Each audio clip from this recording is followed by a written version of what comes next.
ധന്യനായ ഏകാധിപതിയും രാജാതിരാജാവും കർത്താതികർത്താവും താൻ മാത്രം അമർത്യതയുള്ളവനും അടുത്തുകൂടാത്ത വെളിച്ചത്തിൽ വസിക്കുന്നവനും ആരും കാണാത്തവനും കാണുവാൻ കഴിയാത്തവനുമായ ഏക ദൈവത്തിന് മഹത്വം കരേറ്റുന്നു. JCNDSD അഥവാ യേശുക്രിസ്തുവിൻ്റെ പുതിയ നിയമരക്ഷയുടെ ഉപദേശം എന്ന വാട്സാപ്പിലൂടെ നിത്യജീവ മൊഴികൾ എന്ന പ്രസംഗ പരമ്പരയിൽ കടന്നു വരുവാൻ എന്നെ അനുവദിച്ച എൻ്റെ കൃപാലുവായ ദൈവത്തിന് നന്ദി കരേറ്റുന്നു. അവസരം നൽകിയ ആഡ്മിന്മാർക്കും ദൈവത്തിൽ പ്രത്യാശ വെച്ച് ശുശ്രൂഷിക്കുന്ന ശുശ്രൂഷകന്മാർക്കും എന്നെ ശ്രവിക്കുന്ന എല്ലാ പ്രിയപ്പെട്ടവർക്കും യേശുക്രിസ്തുവിൻ്റെ നിസ്തുല്യ നാമത്തിലുള്ള സ്നേഹവന്ദനത്തെ അറിയിക്കുന്നു. കഴിഞ്ഞ ദിവസങ്ങളിൽ നാം സുവിശേഷം എന്ന പരമ്പരയിൽ നാം ചിന്തിച്ച് വരികയായിരുന്നുവല്ലോ. സ്തോത്രം. കഴിഞ്ഞ ദിവസം 11-ാമത്തെ ഭാഗമായി സ്നാനമെന്ന വിഷയത്തോട് അനുബന്ധിച്ച് നാം ചിന്തിച്ചു. തുടർന്ന് നാം ചിന്തിച്ചു കൊണ്ടിരിക്കുകയാണല്ലോ. അതിലൂടെ നാം ഒന്നാമതായി ചിന്തിച്ചു, സ്നാനമെന്ന വിഷയത്തിൽ ഒന്ന് ദൈവത്തിൻ്റെ നീതിയാണ് എന്ന് നാം ചിന്തിച്ചു. രണ്ടാമതായി സ്തോത്രം, ഇത് ദൈവത്തിൽ നിന്നുള്ള ഒരു മുൻകുറിയാണ് എന്ന് നാം ചിന്തിച്ചു. അല്ലെങ്കിൽ മുൻ നിയമിക്കപ്പെട്ട ദൈവം വാഗ്ദത്തം ചെയ്തതായ, ദൈവം ഉറപ്പിച്ചു തന്നതായ ഒരാലോചനയാണ് എന്ന് നാം ചിന്തിക്കുകയുണ്ടായി. മൂന്നാമതായി ഒരു കാര്യം പറഞ്ഞ് നമുക്ക് മുന്നോട്ട് പോകാം. ദൈവത്തിൻ്റെ ഇഷ്ടമോ നിങ്ങളുടെ ശുദ്ധീകരണം തന്നെ. ശുദ്ധീകരണത്തെ പറ്റി ഉള്ളതായ ഒരു പഠനം നമുക്ക് ആവശ്യമാണ്. ശുദ്ധീകരണ നിയമം എന്നുള്ളതായിരിക്കുന്ന വിഷയങ്ങൾ പഠിക്കുക. ഒന്ന് ജലത്താലുള്ളതായ ശുദ്ധീകരണം നമുക്ക് കാണുവാൻ കഴിയും. പഴയ നിയമ വിശുദ്ധന്മാർ ജലത്തിലൂടെ ശുദ്ധീകരിക്കപ്പെടുന്നതായ, കാൽ കഴുകുന്നതായ, കൈ കഴുകുന്നതായ, കുളിക്കുന്നതായ, അതിലൂടെ ജഡശുദ്ധി വരുത്തുന്നതായി നമുക്ക് കാണുവാൻ കഴിയും. ഒരു ചന്തയിലോ അങ്ങാടിയിലോ മറ്റോ പോയി വരുമ്പോൾ പുറത്ത് മറ്റുള്ളതായിരിക്കുന്ന സ്ഥലങ്ങളിൽ നിന്ന് തിരികെ വീട്ടിൽ വരുമ്പോൾ കൈകാലുകൾ കഴുകി കുളിച്ച് ശുദ്ധീകരിച്ച് ആ ശുദ്ധീകരണം പ്രാപിച്ച് ഭവനത്തിൽ കയറുകയും മറ്റുള്ളതായ കാര്യങ്ങളിൽ ഏർപ്പെടുകയും ചെയ്യുന്നു. അപ്പോൾ ജലത്തിൽ ഒരു ശുദ്ധീകരണത്തെക്കുറിച്ച് നമുക്ക് കാണുവാൻ കഴിയും. രണ്ടാമത്, കർത്താവായ യേശുക്രിസ്തുവിൻ്റെ രക്തത്താൽ നാം ശുദ്ധീകരണം പ്രാപിക്കുന്നതായി കാണുന്നു. യേശുക്രിസ്തുവിൻ്റെ രക്തം നമ്മുടെ സകല പാപവും പോക്കി നമ്മളെ ശുദ്ധീകരിക്കുന്നതാണ്, രക്ഷിക്കുന്നതാണ്. മൂന്നാമതായി, ആത്മാവിൻ്റെ ഒരു ശുദ്ധീകരണത്തെ പറ്റി നമുക്ക് കാണുവാൻ കഴിയും. ജഡത്തിലെയും ആത്മാവിലെയും സകല കന്മഷവും നീക്കി നമ്മെ ശുദ്ധീകരിക്കുന്നു എന്നുള്ളതാണ്. അപ്പോൾ ഈ ശുദ്ധീകരണം എന്നുള്ളതായ വിഷയത്തോടുള്ള ബന്ധത്തിൽ തന്നെയാണ് നാം ഇങ്ങനെ ഒരു ഭാഗത്ത് വായിക്കുന്നത്. അത് യേശുക്രിസ്തുവിനോടുകൂടെ ചേരുവാൻ സ്നാനമേറ്റിരിക്കുന്നതായ നാം നമ്മുടെ പാപങ്ങളെ കഴുകിക്കളയുകയാണ് എന്ന്. അപ്പോൾ ഇത് ക്രിസ്തുവിനോട് ചേരുമ്പോൾ നമ്മൾ ഈ സ്നാനം ചെയ്യുമ്പോൾ ഇതിനകത്ത് അടക്കം ചെയ്തിട്ടുള്ള ദൈവിക ആലോചനകളെ നാം അറിയേണ്ടതുണ്ട്. ഇന്ന് നാം 12-ാം ഭാഗമായി ചിന്തിക്കുന്നത് സ്തോത്രം ഇത് തന്നെയാണ്. അതിൻ്റെ കാരണം യഥാർത്ഥമായുള്ളതായ ഒരറിവ് നമുക്ക് ലഭിക്കപ്പെട്ടില്ല എങ്കിൽ അനേക ഉപദേശങ്ങൾ നമ്മളെ, അല്ലെങ്കിൽ ഉപദേശത്തിൻ്റെ കാറ്റിനാൽ നമ്മൾ അലഞ്ഞ് ഉഴന്ന് നശിച്ചു പോകുവാനിടയാകും. മത്തായി സുവിശേഷം അതിൻ്റെ 15-ാം അധ്യായത്തിൻ്റെ 9 നമ്മൾ വായിക്കുമ്പോൾ അവിടെ ഇങ്ങനെ ഒരു കാര്യം പറയുകയാണ്: മാനുഷിക കൽപ്പനകളായ ഉപദേശങ്ങളെ അവർ പഠിപ്പിക്കുന്നത് കൊണ്ട് എന്നെ വ്യർത്ഥമായി ഭജിക്കുന്നു. അപ്പോൾ മാനുഷിക ഉപദേശങ്ങൾ, മനുഷ്യൻ്റെ ചിന്തകളിൽ മനുഷ്യരാൽ രൂപപ്പെടുത്തിയിരിക്കുന്ന ഉപദേശങ്ങൾ നാം പ്രാപിക്കപ്പെടുമ്പോൾ ദൈവത്തെ നമ്മൾ തള്ളിക്കളയുകയാണ് ചെയ്യുന്നത്. അപ്പോൾ വിവിധതര ഉപദേശത്തിൻ്റെ കാറ്റിനാൽ നമ്മൾ അലഞ്ഞു ഉഴന്ന് ദൈവത്തിൽ നിന്ന് അന്യരായി തീരുവാൻ ഇടയാകരുത്. അതുകൊണ്ട് മാനുഷികമായ ഉപദേശങ്ങൾ ഉണ്ട്.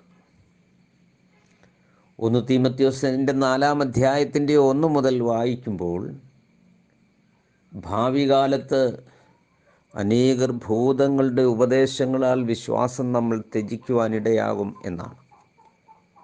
അപ്പോൾ ഭൂതങ്ങളുടെ ഉപദേശങ്ങളുണ്ട് എന്നുള്ളതാണ്. കർത്താവ് പറഞ്ഞു, അനേകർ കടലും കരയും കടന്ന് അനേകരെ മതത്തിൽ ചേർക്കുന്നു, എന്നാൽ അവർ കടക്കുന്നില്ല, കടത്തുന്നവരെയോട്ട് കടക്കുവാൻ അനുവദിക്കുന്നതുമില്ല. അപ്പോൾ ഉപദേശത്തിന് വളരെ ശക്തിയുണ്ട്. അത് നരകത്തിലേക്കും സ്വർഗത്തിലേക്കും നമ്മളെ ആനയിക്കുവാൻ ഇടയാക്കും എന്നുള്ളതാണ്. കർത്താവായ യേശു ക്രിസ്തു ഗ്രേറ്റ് കമ്മീഷനിൽ പറയുന്നത്, നിങ്ങൾ ഉപദേശിച്ചു കൊണ്ട്, കർത്താവ് കൽപ്പിച്ചതൊക്കെയും അവരെ പറഞ്ഞ് മനസ്സിലാക്കിക്കൊണ്ട് സ്നാനപ്പെടുത്തി ഉപദേശിച്ച് ശിഷ്യരാക്കുവാനാണ്. അപ്പം നമ്മളെ ഉപദേശങ്ങൾ നമ്മളെ മറ്റൊരു രൂപത്തിലേക്ക് നയിക്കും എന്നുള്ളതാണ്. 2 തീമോഥെയോസ് അതിൻ്റെ 2-ാം അധ്യായത്തിൻ്റെ 3-ൽ ഏത് വിധേനയും ആരും നിങ്ങളെ തെറ്റിക്കരുത് എന്നാണ്. 2 പത്രോസ് 2-ന്റെ 1 മുതൽ വായിക്കുമ്പോൾ ദുരുപദേശക്കാരുണ്ട്, ദുർവ്യാഖ്യാനം ചെയ്യുന്നവരുണ്ട്, നമ്മൾ പഠിച്ചാൽ വചനത്തിൽ കൂട്ടുചേർക്കുന്നവരുണ്ട്. സുവിശേഷങ്ങളിൽ കർത്താവായ യേശു ക്രിസ്തുവിനെ മനോഹരമായിരിക്കുന്ന ദേവാലയത്തെ കാണിച്ചിട്ട് അതിൻ്റെ നാശത്തെക്കുറിച്ച് പറയുമ്പോൾ ഇത് എപ്പോൾ സംഭവിക്കുമെന്ന് പറയുന്നതിന് മുൻപ് തന്നെ കർത്താവ് അവരോട് പ്രത്യേകിച്ച് പറഞ്ഞത് ഇതാണ്: ആരും നിങ്ങളെ തെറ്റിപ്പാതിരിപ്പാൻ സൂക്ഷിച്ചു കൊള്ളുവിൻ. അപ്പോൾ ആരും നിങ്ങളെ തെറ്റിക്കരുത് എന്നുള്ളതാണ്. അനേക കള്ളപ്രവാചകന്മാർ, കള്ളക്രിസ്തുക്കൾ, സ്തോത്ര ദുരുപദേശക്കാർ, അങ്ങനെയുള്ളവർ നമ്മളെ ദൈവത്തിൽ നിന്ന് തെറ്റിക്കുവാനായി അനേകം ഉപദേശങ്ങൾ സ്തോത്രം ഇവിടെ ഉണ്ടായിരിക്കുന്നു എന്നുള്ളതാണ്. അതുകൊണ്ട് വളരെ ശ്രദ്ധാപൂർവം നമ്മൾ ഈ ദൈവവചനത്തെ ആധാരമാക്കി അറിയേണ്ടത് അത്യാവശ്യമാണ്. സ്തോത്രം. അതുകൊണ്ട് ഗലാത്യ ലേഖനം അതിൻ്റെ 3-ാം അധ്യായത്തിൻ്റെ 27 വായിക്കുമ്പോൾ സ്തോത്രം. ക്രിസ്തുവിനെ ധരിക്കുന്നതാണ് സ്നാനമെന്ന് പറയപ്പെടുന്നത്. അതുകൊണ്ട് ചോദിക്കുന്ന, വിശ്വാസം മാത്രം മതിയോ? ക്രിസ്തുവിലുള്ള വിശ്വാസം മാത്രം മതിയോ? സ്നാനം വേണ്ടേ? സ്നാനം വേണ്ടെന്ന് പഠിപ്പിക്കുന്നവരുണ്ട്. ക്രിസ്തുവേശുവിലുള്ള വിശ്വാസം മാത്രം മതിയെന്ന് ചിലർ പഠിപ്പിക്കുന്നു. മറ്റു ചിലർ സ്നാനത്തിൻ്റെ ആവശ്യമില്ല, എൻ്റെ പിന്നാലെ വരുന്നവനായ യേശു ക്രിസ്തുവിൽ വിശ്വസിക്കണം, ആ യേശു ക്രിസ്തുവാണ് പരിശുദ്ധാത്മാവിലും തീയാലും സ്നാനം കഴിപ്പിക്കുന്നവൻ, അതുകൊണ്ട് പരിശുദ്ധാത്മാ സ്നാനം മാത്രം മതി എന്ന് ചിലർ വിശ്വസിക്കുന്നു. ജലത്താലുള്ള സ്നാനം ആവശ്യമില്ല എന്ന് ചിന്തിക്കുന്നു. ചിലർ ശിശുസ്നാനം മതിയെന്ന് കരുതുന്നു. മറ്റു ചിലർ കൊടിക്കീഴിൽ സ്നാനം മതിയെന്ന് വിശ്വസിക്കുന്നു. മറ്റു ചിലർ തളിക്കാൻ മാത്രം മതി, ശുദ്ധീകരണം എന്നുള്ളതായിരിക്കുന്ന നിലയിൽ അത് മതി എന്ന് വിശ്വസിക്കുന്നു. അങ്ങനെ വിവിധ തരം വിശ്വാസങ്ങൾ സ്നാനത്തെ പറ്റി ഉള്ളതിനാൽ നാം സ്നാനത്തെ ശരിയായി അറിയുക എന്നത് വളരെ പ്രധാനപ്പെട്ട കാര്യം തന്നെയാണ്. അതുകൊണ്ട് സ്നാനങ്ങളെക്കുറിച്ചുള്ളതായ ഒരു ഉപദേശം നാം അറിഞ്ഞിരിക്കുന്നത് നമ്മുടെ ആത്മീക ജീവിതത്തെ ഏറ്റവും കൂടുതൽ നമ്മളെ നന്മയിലേക്ക് വരുത്തുമെന്നുള്ളത് ഒരു യാഥാർത്ഥ്യമായ കാര്യം തന്നെയാണ്. ഇബ്രായ ലേഖനം അതിൻ്റെ 6-ാം അധ്യായത്തിൻ്റെ 1ഉം 2ഉം നമ്മൾ വാക്യം വായിക്കുമ്പോൾ, അതുകൊണ്ട് നിർജീവ പ്രവൃത്തികളിൽ നിന്നുള്ള മാനസാന്തരം, ദൈവത്തിങ്കലെ വിശ്വാസം, സ്നാനങ്ങളെക്കുറിച്ചുള്ള ഉപദേശം, കൈവെപ്പ്, മരിച്ചവരുടെ പുനരുത്ഥാനം, നിത്യശിക്ഷാവിധി എന്നിങ്ങനെയുള്ള അടിസ്ഥാനം പിന്നെയും ഇടാതെ ക്രിസ്തുവേശുവിനെക്കുറിച്ചുള്ള ആദ്യ വചനം വിട്ട് പരിജ്ഞാനപൂർത്തി പ്രാപിപ്പാൻ ശ്രമിക്കുക. സ്തോത്രം. അപ്പോൾ ഇവിടെ സ്നാനങ്ങളെക്കുറിച്ചുള്ള ഉപദേശമെന്ന് പറയുകയും ആദ്യ വചനം വിടണമെന്നും പറയുന്നതിനാൽ എന്താണ് അർത്ഥമാക്കുന്നത് എന്ന് നമുക്ക് പിന്നീടായി ചിന്തിക്കാം. അപ്പോൾ സ്നാനം എന്നുള്ളതായ വിഷയത്തിൽ സ്നാനങ്ങളെക്കുറിച്ചുള്ള ഉപദേശം നാം അറിഞ്ഞിരിക്കണം എന്നതാണ്. സ്നാനം കൊണ്ട് മാത്രം സ്വർഗത്തിൽ പോകുമോ എന്ന് ചോദിച്ചാൽ, സ്നാനപ്പെട്ടതുകൊണ്ട് മാത്രം സ്വർഗത്തിൽ നാം പോകുന്നില്ല എന്നുള്ളതാണ്. സ്നാനങ്ങളെക്കുറിച്ചുള്ള ഉപദേശം എന്നുള്ളതായ വിഷയത്തോടനുബന്ധിച്ച് നാം ചിന്തിക്കുന്നു. ഒന്നാമതായി, മോശയോട് ചേരുന്ന സ്നാനം, അല്ലെങ്കിൽ മോശ പ്രതിനിധാനം ചെയ്യുന്ന ദൈവത്തോട് ചേരുന്നതാണ് സ്നാനമെന്ന് പറയപ്പെടുന്നത്. മോശയാൽ കൽപ്പിക്കപ്പെട്ട മോശ എന്ന സമൂഹത്തോട് ചേർന്ന് നിൽക്കുന്ന, ചേരുവാനുള്ള ആ ദൈവിക ആലോചന സ്തോത്രം ചെയ്യുന്നതാണ്. അത് ഒരു മുൻകുറിയായി, നിഴലായി നിൽക്കുകയാണ്. 1 കൊരിന്ത്യർ ലേഖനത്തിലേക്ക് നമുക്ക് വരുമ്പോൾ, അത് നമുക്ക് 10-ാം അധ്യായം 1 മുതൽ വായിക്കുമ്പോൾ അവിടെ കാണുകയാണ്. സഹോദരന്മാരെ, നമ്മുടെ പിതാക്കന്മാരെല്ലാവരും മേഘത്തിന് കീഴിലായിരുന്നു. എല്ലാവരും സമുദ്രത്തിലൂടെ കടന്നു. എല്ലാവരും മേഘത്തിലും സമുദ്രത്തിലും സ്നാനമേറ്റു മോശയോട് ചേർന്നു. എല്ലാവരും ഒരേ ആത്മീക ആഹാരം തിന്നു. എല്ലാവരും ഒരേ ആത്മീക പാനീയം കുടിച്ചു. അവരെ അനുഗമിച്ച ആത്മീക പാറയിൽ നിന്നല്ലോ അവർ കുടിച്ചത്. ആ പാറ ക്രിസ്തുവായിരുന്നു. എങ്കിലും അവരിൽ മിക്കപേരിലും ദൈവം പ്രസാദിച്ചില്ല. അവരെ മരുഭൂമിയിൽ തള്ളിയിട്ട് കളഞ്ഞു എന്ന് നിങ്ങൾ അറിയാതിരിക്കരുത്. സ്തോത്രം. ഞാൻ ആഗ്രഹിക്കുന്നു ഇത് നമുക്ക് ദൃഷ്ടാന്തമായി സംഭവിച്ചു. അവർ മോഹിച്ചതുപോലെ നാമും ദുർമോഹികൾ ആകാതിരിക്കേണ്ടതിന് തന്നെ. എന്നിട്ട് പറയുകയാണ് മറ്റൊരു സംഭവം. ജനം തിന്നുവാനും കുടിപ്പാനും ഇരുന്നു കളിപ്പാൻ എഴുന്നേറ്റു എന്ന് എഴുതിയിരിക്കുന്ന പ്രകാരം അവരിൽ ചിലരെ പോലെ നിങ്ങൾ വിഗ്രഹാരാധികളാകരുത്.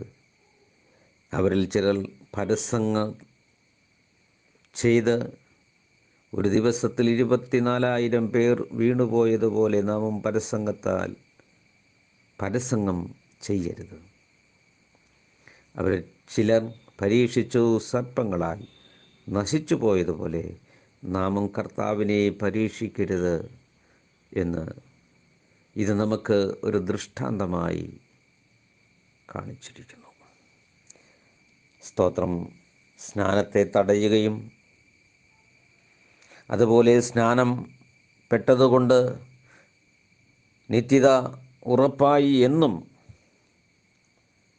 നാം പഠിപ്പിച്ച് അല്ലെങ്കിൽ നിശ്ചയിച്ച് സ്തോത്രം നമ്മുടെ രക്ഷയെ നഷ്ടമാക്കരുത് എന്ന് ഓർമ്മപ്പെടുത്തുകയാണ്. ഇത് നമുക്ക് ഒരു ദൃഷ്ടാന്തമായിട്ടും സ്തോത്രം നമുക്ക് വെച്ചിരിക്കുകയാണ്. ഇത് നമുക്ക് ഒരു നല്ല ബുദ്ധി ഉപദേശമാണ് നൽകിയിരിക്കുന്നത്. അതുകൊണ്ട് പ്രിയരെ, എല്ലാവരും മേഘത്തിലും സമുദ്രത്തിലും സ്നാനമേറ്റു. നമുക്ക് ആ ഭാഗങ്ങൾ നമ്മൾ ചിന്തിക്കുമ്പോഴാണ് ചില സംഭവങ്ങളെ ഉദ്ധരിച്ചുകൊണ്ടാണ് ഇത് ഇവിടെ രേഖപ്പെടുത്തിയിരിക്കുന്നത്. സ്തോത്രം. ഇത് മേഘത്തിലൂടെ കീഴിലായിരുന്നു, അതുപോലെ അവർ വെള്ളത്തിൽ കൂടെ ആയിരുന്നു, അല്ലെങ്കിൽ സമുദ്രം. ഇത് ചില സംഭവങ്ങളെ മുൻനിർത്തിക്കൊണ്ടാണ് നമ്മളോട് സംസാരിക്കുന്നത്. ഈ രണ്ട് സംഭവങ്ങൾ നമുക്ക് പുറപ്പാട് പുസ്തകങ്ങളിൽ കാണുവാൻ കഴിയും. അതുകൊണ്ട് എന്നിട്ട് അവിടെ പറയുന്നതായ ഒരു കാര്യം, ഇവർ മിസ്രയീമിൽ നിന്ന് അടിമകളായി തീർന്നവരെ ദൈവം വിടുവിച്ച് ചെങ്കടലിലൂടെ നടത്തി അവരെ മരുഭൂമിയിലാക്കി. ആ മരുഭൂമിയിൽ നിന്ന് അവർക്ക് ആഹാരവും പാനീയമായി വെള്ളവും കൊടുത്തത് അതിൻ്റെ നിഴൽ ആ പാറ ക്രിസ്തുവായിരുന്നു എന്നുള്ളതായിരുന്നു. പുതിയ നിയമത്തിലേക്ക് നാം കടന്നു വരുമ്പോൾ അവിടെ ഈ മന്നയെക്കുറിച്ച് പ്രതിപാദിക്കുന്നതായി കാണുവാൻ കഴിയും. ആ മന്നയെന്ന് പറയപ്പെടുന്നത് ക്രിസ്തുവിൻ്റെ നിഴലാണ്. ആ പാറയെന്ന് പറയപ്പെടുന്നത് ക്രിസ്തു ആയിരുന്നു എന്നുള്ളതാണ്.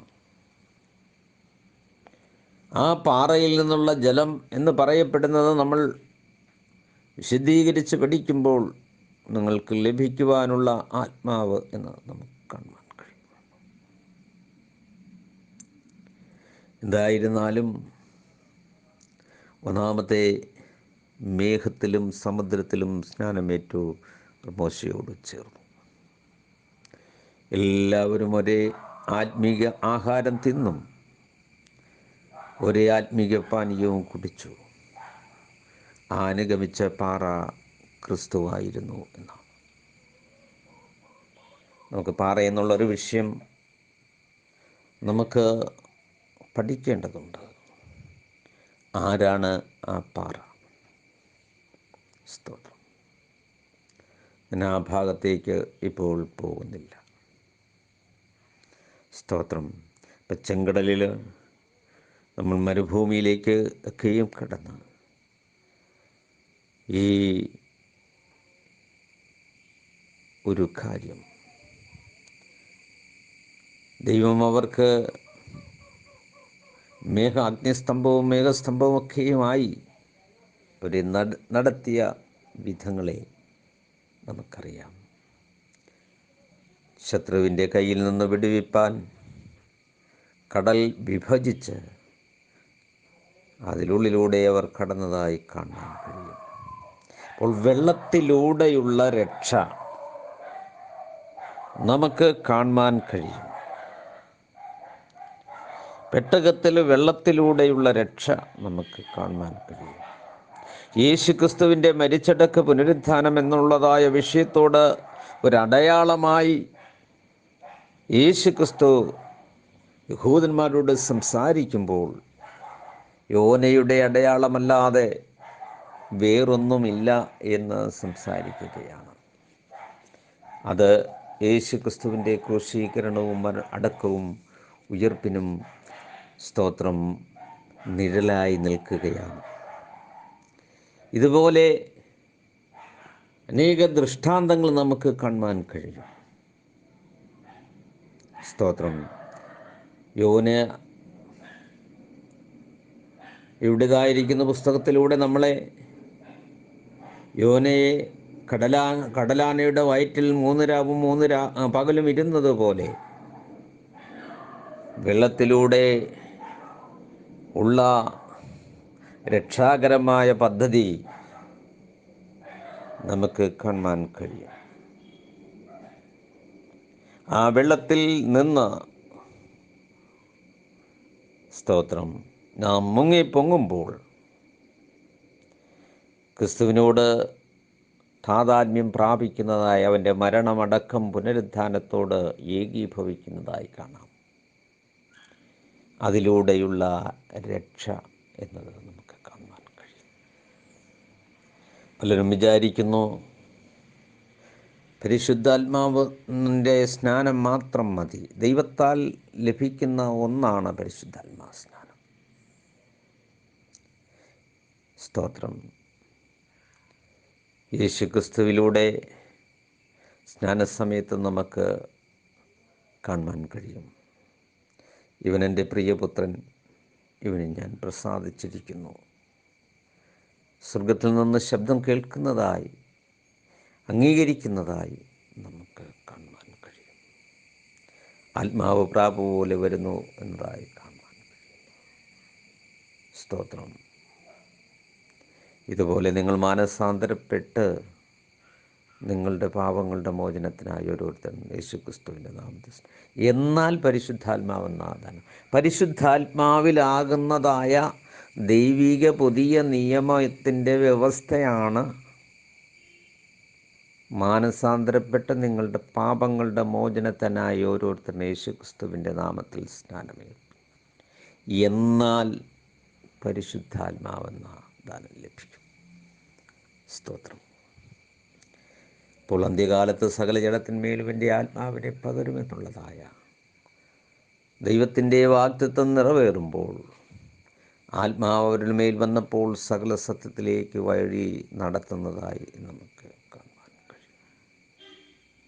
ഇപ്പോൾ സ്നാനങ്ങളെക്കുറിച്ച് ഇത് ആദ്യ വചനം വിട്ട് പരിജ്ഞാനപൂർത്തി പ്രാപിക്കുക. സ്തോത്രം. ഇപ്പോൾ സ്നാനം എന്നുള്ളതായിരിക്കുന്ന പ്രക്രിയയിലൂടെ കർത്താവായ യേശുക്രിസ്തുവിൻ്റെ മരിച്ചടക്ക പുനരുത്ഥാനത്തോട് നമ്മൾ ഏകീഭവിച്ച് കർത്താവായ ദൈവത്തിൻ്റെ നീതി നാം നിവർത്തിക്കുമ്പോൾ, ദൈവത്തിൻ്റെ ആലോചന നാം അംഗീകരിക്കുമ്പോൾ, ദൈവത്തിൻ്റെ അടിസ്ഥാനമായൊരു ഉപദേശം നാം വിടുമ്പോൾ നാം ദൈവത്തെ അനുസരിക്കുകയാണ് ചെയ്യുന്നത്.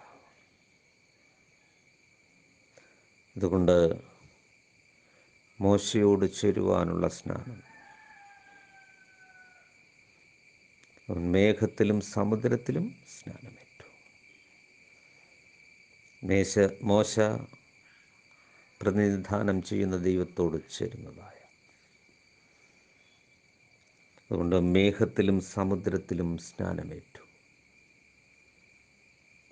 നമുക്ക് മാതൃകയായി നിയമിച്ചിരിക്കുന്ന, ഉറപ്പിച്ചിരിക്കുന്ന മുൻ പ്രമാണമാണ് വെള്ളത്തിലൂടെ ഉള്ള രക്ഷ. ഇത് കർത്താവായ യേശുക്രിസ്തുവിൻ്റെ ഉപദേശമായിരുന്നു. ഇത് പ്രവാചകന്മാരുടെ ഉപദേശമായിരുന്നു, നിർദ്ദേശമായിരുന്നു. ഇത് യേശുക്രിസ്തു ഇത് നമുക്ക് മാതൃകയായി കാണിച്ചതാണ്. വീണ്ടും യേശുക്രിസ്തു അപ്പോസ്തലന്മാരെ ഉത്ബോധിപ്പിച്ച് കൽപ്പിച്ചതാണ്. വീണ്ടും അപ്പോസ്തലന്മാർ ഇത് എല്ലാവർക്കും വീണ്ടും ഈ ഉപദേശം സ്തോത്രം അനേകർക്കും പറഞ്ഞു കൊടുക്കുകയും അവരെ അങ്ങനെ തന്നെ ചെയ്യുകയും ചെയ്തു എന്നുള്ളതാണ്. ഈ വാഗ്ദത്തം നിങ്ങൾക്കും നിങ്ങളുടെ സന്തതികളും അതുപോലെ ദൂരസ്ഥരായിരിക്കുന്ന എല്ലാവർക്കും വേണ്ടി എഴുതപ്പെട്ടതാണ്. ദൈവം കൂട്ടി വിളിച്ചു വരുത്തുന്ന ഏവർക്കുമുള്ളതാണ്. അതുകൊണ്ട് സ്നാനം ആവശ്യമാണ്. സ്നാനം ആവശ്യപ്പെടുന്നതായ ദൈവം അതിനെ തിരസ്കരിച്ചിട്ടുണ്ടോ? സ്തോത്രം. സ്നാനത്തിൻ്റെ ആവശ്യകത ദൈവത്തിൻ്റെ കൽപ്പനയുടെ നിവൃത്തി, കർത്താവായ യേശുക്രിസ്തുവിൻ്റെ മരണ അടക്ക പുനരുത്ഥാനം, ഇതിൽ അടക്കം ചെയ്തിരിക്കുന്ന വിശ്വാസത്തിൻ്റെ ഒരു പ്രമാണമായി, അല്ലെങ്കിൽ പരിച്ഛേദന എന്നുള്ളതായ വിഷയത്തിൽ ദൈവിക കൽപ്പനയുടെ അനുസരണം, അല്ലെങ്കിൽ മറ്റുള്ള ജനതയുമായുള്ള വ്യത്യസ്തമായൊരു വേർപാടിൻ്റെ ലക്ഷണം. എന്നാൽ അത് പൂർണ്ണതയല്ല. അതിൻ്റെ പൂർണ്ണത എന്ത് എന്ന് നാം തിരിച്ചറിയുന്നു. ആ പരിച്ഛേദന ഹൃദയപരിച്ഛേദന എന്ന് പഴയ നിയമത്തിലും പുതിയ നിയമത്തിലും എഴുതിയിരിക്കുന്നു. നമ്മൾ ശരിയായി മനസ്സിലാക്കി സ്നാനങ്ങളെക്കുറിച്ചുള്ള ഉപദേശം തുടർന്ന് നമുക്ക് ചിന്തിക്കാം. ഒന്ന്, നമ്മൾ ചിന്തിച്ചത് സ്നാനം, മേഘത്തിലും സമുദ്രത്തിലും സ്നാനമേറ്റു. എന്തിനു വേണ്ടി ഇതെഴുതിയിരിക്കുന്നു എന്ന് നാം കാണുകയുണ്ടായി. ബുദ്ധി ഉപദേശത്തിനാണ് എന്ന് നാം കാണുന്നു. അപ്പോൾ നമുക്ക് നൽകപ്പെട്ടിരിക്കുന്ന ദൃഷ്ടാന്തമായും ബുദ്ധി ഉപദേശത്തിനുമായി എഴുതിയിരിക്കുന്നതിലൂടെ നാം സ്നാനപ്പെടണം. എന്നാൽ സ്നാനത്തിൽ രക്ഷ പൂർത്തീകരിക്കപ്പെടുന്നില്ല. സ്നാനം നിരസിച്ചാൽ ദൈവകൽപ്പനയുടെ ലംഘനവുമാണ്. എന്നാൽ ഇത് സ്നാനം ഒരു മാതൃകയും നല്ല മനസ്സാക്ഷിക്കുള്ള അപേക്ഷയുമാണ്. അത് ദൈവത്തിൻ്റെ ആലോചനയാണ്, ദൈവത്തിൻ്റെ നീതിയാണ്. പ്രിയരെ, അതുകൊണ്ട് വീണ്ടും തുടർന്ന് നമുക്ക് ചിന്തിക്കാം, സ്നാനം ആവശ്യമാണോ ജലത്തിൽ? ദൈവം നമ്മളെ ഈ വചനങ്ങൾ കൊണ്ട് അനുഗ്രഹിക്കട്ടെ, ശക്തീകരിക്കട്ടെ, ബലപ്പെടുത്തട്ടെ. നമ്മളെ തന്നെ ദൈവകരങ്ങളിൽ ഏൽപ്പിക്കാം. എല്ലാവരെയും സമൃദ്ധമായി അനുഗ്രഹിക്കുമാറാകട്ടെ. Amen. God bless you. Jesus Christ. യേശുവേ നന്ദി, നന്ദി, നന്ദി.